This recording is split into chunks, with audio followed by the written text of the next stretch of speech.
There's a place in New Orleans that most visitors walk through without knowing what they're standing in. New Orleans is a unique American city in that it's known for its diverse and unconventional international and racial history that predates the founding of the country. But what most Americans don't realize is that beyond the Haitian and French influences that remain so dominant today, there's one area of influence that proved central to the birth of our nation. Spanish Plaza sits at the foot of Canal Street, where the city meets the mighty Mississippi River.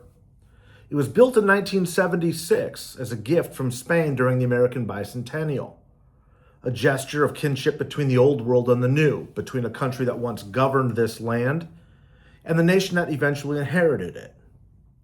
The majestic fountain at its center is ringed with the coat of arms of every Spanish province. And the river, that mighty Mississippi River, runs just beyond it, wide and brown and slow, completely indifferent to the politics of any century. The city's official tourism website describes it clinically, in just one sentence. Spanish Plaza, originally known as Eads Plaza, was dedicated in 1976 to the city of New Orleans by Spain in remembrance of their common historical past and as a pledge of fraternity to the future. What a yawner. Not nearly as compelling as Mardi Gras beads on Bourbon Street or powdered sugar beignets in the French Quarter. But just a few days ago, workers quietly maneuvered in the morning light to return an equestrian statue to that plaza. Bronze hooves hovering above stone. A Spanish governor facing down Canal Street once more, commanding its history with his presence. Canal Street is New Orleans in miniature.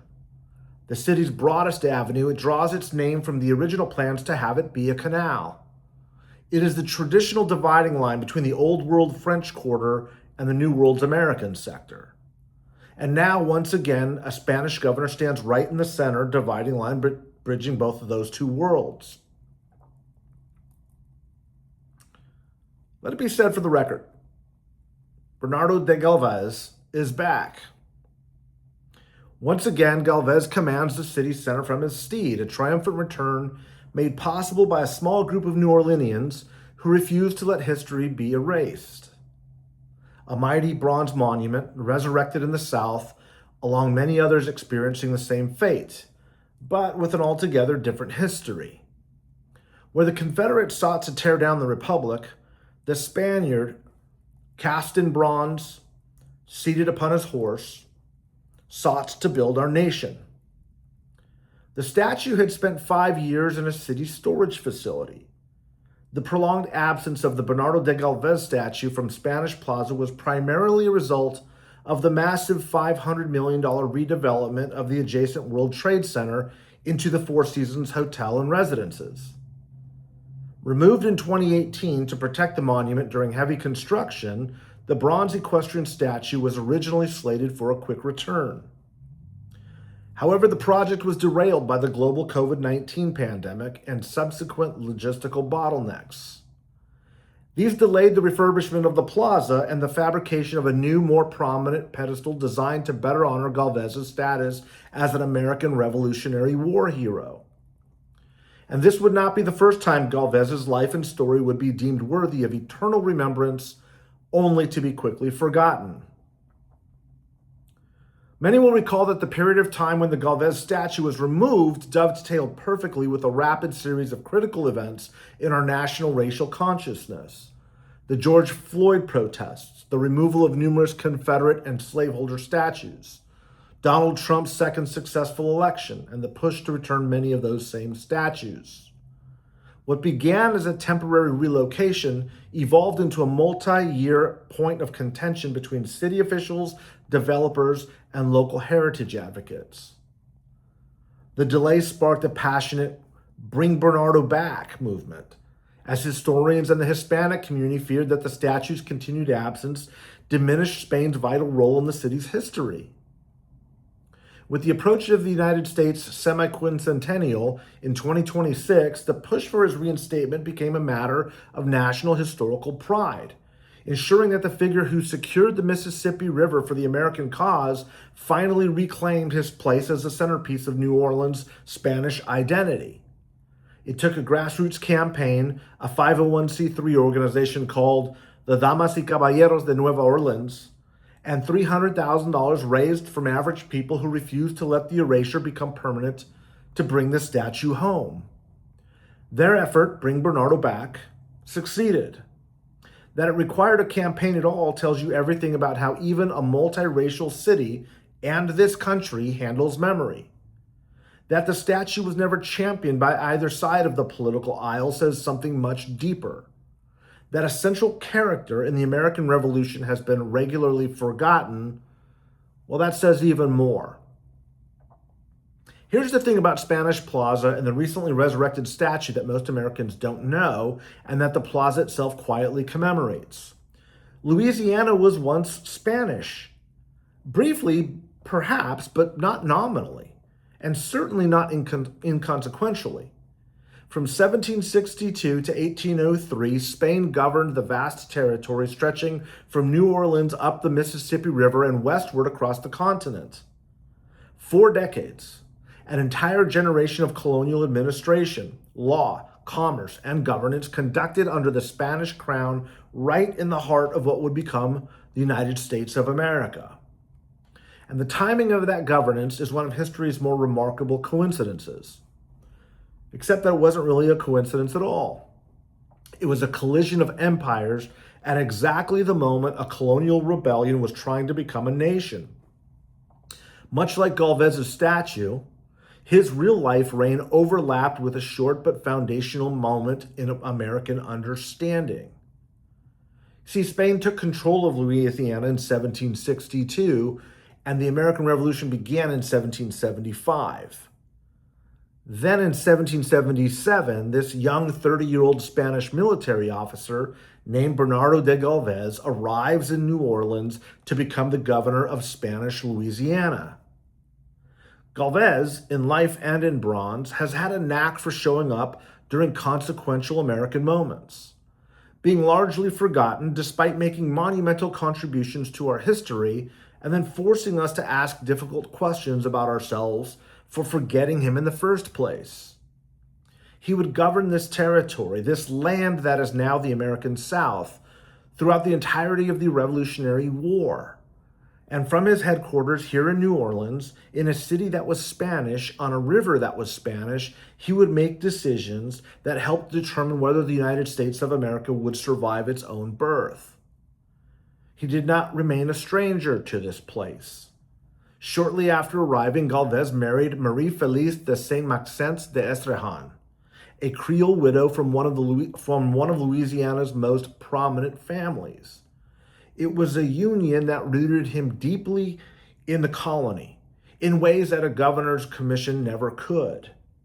Their children, born of a Spanish father and a Creole mother on soil that was neither fully Spanish nor yet American, would not have been recognized as Spanish subjects in any formal sense.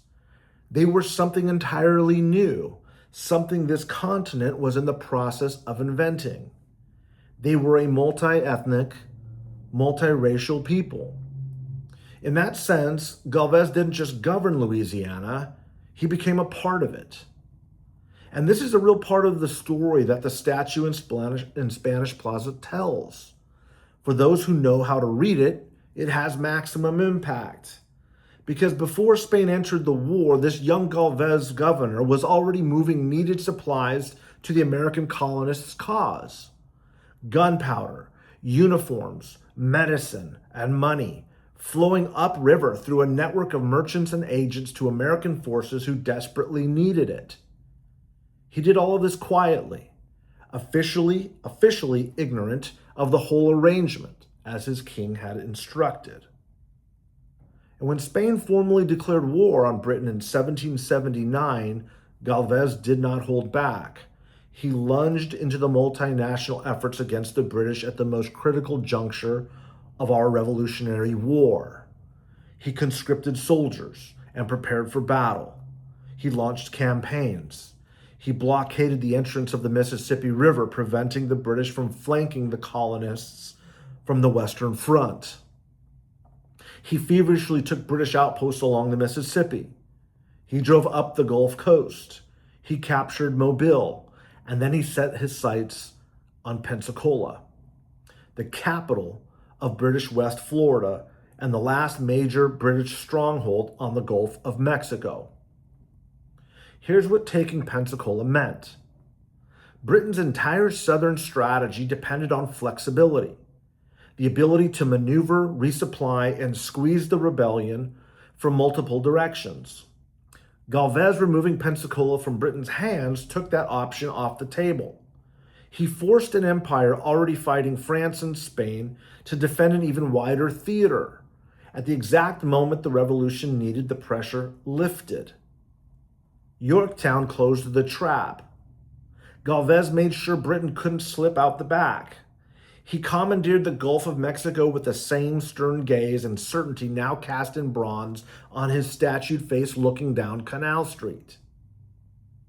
But he did something else that stamped his name across the hearts of American revolutionaries and forever burnished his legend for bravery among the men who saved the American project. In February of 1781, Gálvez sailed from Havana, Cuba, with 32 ships and roughly 3,000 men, bound for Pensacola Bay.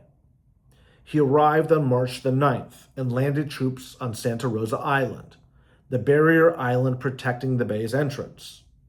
What lay ahead was a heavily fortified channel. The British had positioned Fort Barrancas Coloradas at the mouth of the bay. They also positioned 32-pound guns and six 8-pound guns to be trained directly on any vessel attempting to enter. The first attempt went badly, very badly. The lead Spanish warship, the 64-cannon San Ramon, ran aground in the channel.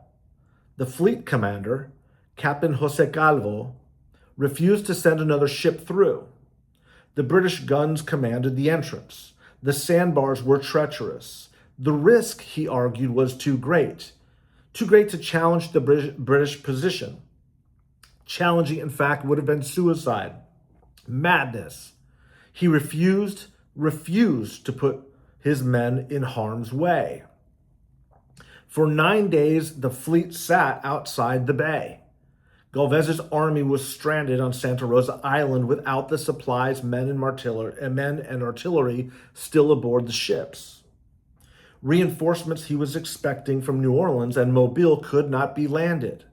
The entire campaign was stalling at the water's edge. And so on the afternoon of March the 18th, Gálvez made a fateful decision. He climbed down into a small open boat and rowed himself to his own private vessel, the brig Galveston, anchored at the mouth of the harbor. He had already sent the fleet commander his message. He was going in regardless of the odds.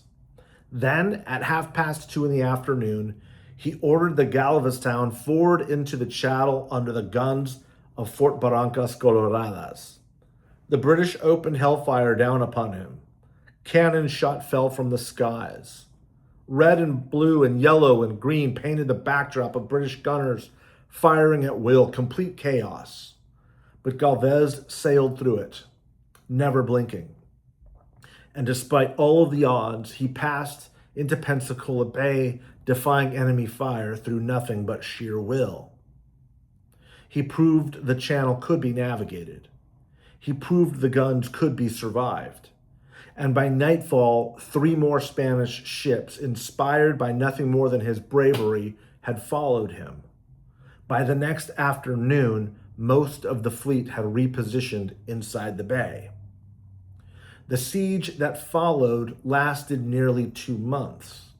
It ended on May 8th in 1781, when a Spanish mortar shell found the powder magazine inside the Queen's redoubt. The explosion killed nearly 100 British soldiers and blew open the defenses. Spanish troops poured into the gap. 2 days later, British General John Campbell raised the white flag. Pensacola, and with it, Britain's dominion over the Gulf Coast, was gone. A Spaniard, through sheer guts and bravery, fought for the emerging nation with greater passion and resolve than many of the colonists whose aid he had provided. King Carlos III of Spain would later grant Gálvez the right to add "yo solo," I alone, to his coat of arms in honor of that afternoon in Pensacola Bay when he rowed himself to his own ship and sailed into a fortified harbor because no one else would. The story of the Spanish Gálvez is a poignant one. There is a reason this history matters beyond mere commemoration, and it arrives this year with particular force. You see, the Trump administration's push to rename the Gulf of Mexico the Gulf of America is, on one level, a petty cartographic vanity project. On another, it is something more revealing. It is a declaration that the history of this body of water begins and ends with the United States, that the centuries of exploration, governance, and sacrifice that shaped the Gulf before and alongside American independence are simply irrelevant. Bernardo de Gálvez would like a word, and he'd like to have it in Spanish. It was, after all, a Spanish governor, a Spaniard, not a Latino, commanding a multinational force of Spanish regulars, Creoles, free black men, Native Americans, Irish soldiers of the Hibernia Regiment, and Acadians, who drove the British from the Gulf Coast and denied them dominance over the waters that would become essential to American commerce, security, expansion, and our very freedom. The Gulf of Mexico was not secured for American posterity by Americans. It was secured by Spain. The battle commands that defended the colonists were delivered in Spanish. To rename that body of water now, while simultaneously allowing the story of the man who protected it to languish in a hotel construction site for 5 years, is not a neutral act. It is a statement about whose history counts. It is erasure with a cartographer's pen or a Trump Sharpie, following erasure with a storage crate. The Gulf of Mexico carries that name because of 4 centuries of Spanish history in and around its waters. Gálvez is the punctuation mark on that history. The man who at the decisive moment rowed himself to his own ship and sailed into cannon fire to make sure that those waters didn't become a British lake lapping at the edges of a strangled American experiment. And if by chance you think that this is somehow a romantic telling of a story from a modernist perspective projected onto a different past, consider the actions of the colonists whose lives and efforts he saved. The Continental Congress knew exactly what he had done. In 1783, they resolved that his portrait would hang in the room where Congress meets, a formal acknowledgement that independence had required allies, and that this one had been indispensable. But then, of course, that same Congress did what they often do. Nothing. They forgot about it for 2 centuries. It wasn't until December in 2014 that a portrait of Gálvez was finally installed in the U.S. Capitol. That same year, Congress granted him honorary U.S. citizenship. Only 8 people have ever received that distinction in all of American history.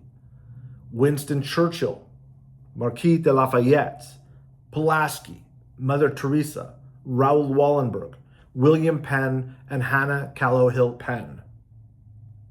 And Gálvez. Only 8 people, again, in our entire history are on this list. You get on it by being essential to the American project. 231 years late, but promises kept.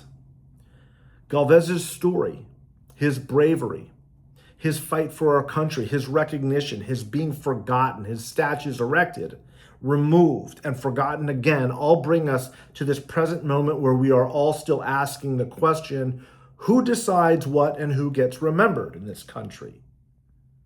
We are currently living through an extraordinary moment in the politics of public memory. The battle over who gets commemorated in bronze and stone has become a proxy war for something larger. A new phase in the perpetual fight over whose America this is and whose story gets told. The current administration has made the rehabilitation of certain Confederate monuments part of its cultural agenda. Many of those statues were not erected in the immediate aftermath of the Civil War. They went up decades later, during the periods of racial tension and political backlash, as deliberate statements about power and place. Historians have documented this period extensively. Whatever one believes about any individual monument, these were not purely commemorative acts. They were arguments made in stone about who belongs here. The restoration of Gálvez to Spanish Plaza is also an argument, but it's the opposite one. It says that the American story is bigger than you were taught.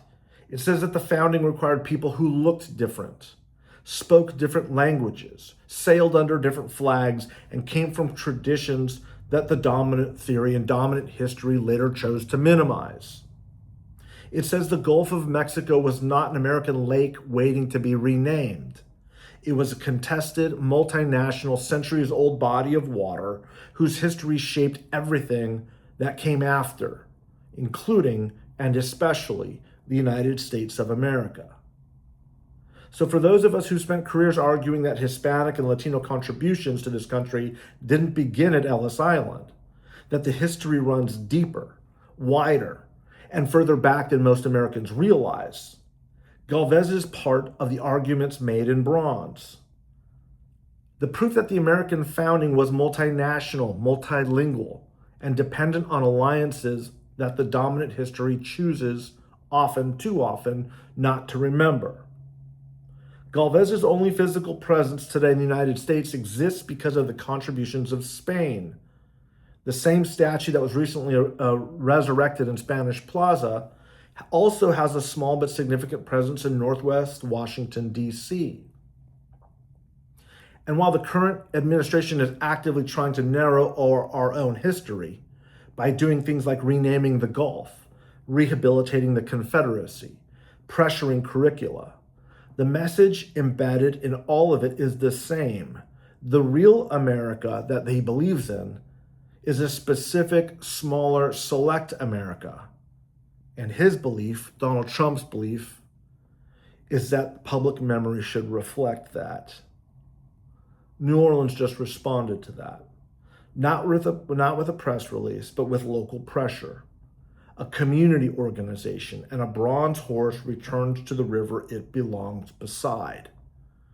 Bernardo de Gálvez was a Spaniard who became something much more. He married into this land. He governed it through its most dangerous years. He rowed himself to his own ship and sailed into cannon fire for a revolution that wasn't even his. He protected a Gulf that a new administration now wants to rename as though his sacrifices never happened, even though he was central to our existence in the first place. He deserves his place on that plaza, in the halls of Congress, and in our hearts. And the people who fought to put him back there deserve credit for understanding something that the current moment keeps trying to obscure, that remembering history fully, honestly, and completely is not a political act, but forgetting it is.